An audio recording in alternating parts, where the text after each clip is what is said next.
বাঙালি ভাবাবেগ এবার বিধানসভায়।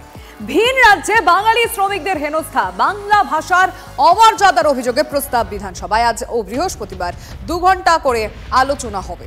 বিজেপি শাসিত রাজ্যে বাঙালি হেনস্থা নিয়ে উদ্বেগ প্রকাশ স্পিকারের। বৃহস্পতিবার প্রস্তাবের উপর আলোচনায় অংশ নিতে পারেন মুখ্যমন্ত্রী। সবটাই ভাঁওতা অনুপ্রবেশকারীদের সঙ্গে তৃণমূল কটাক্ষ শুভেন্দু অধিকারী।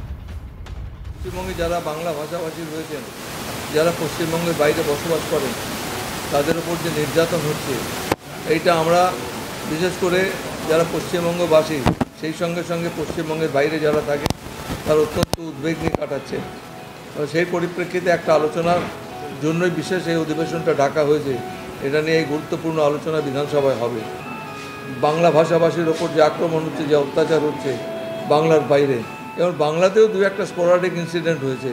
আমি দেখে অবাক হয়ে গেলাম যে একটা হিন্দি ভাষাভাষীর লোক ব্যবসা করছেন, সেখানে যা কর্মচারীরা বাংলায় বলেছে তার উপর নাকি উনি অনেক বিদ্বেষপূর্ণ কথাবার্তা বলেছেন।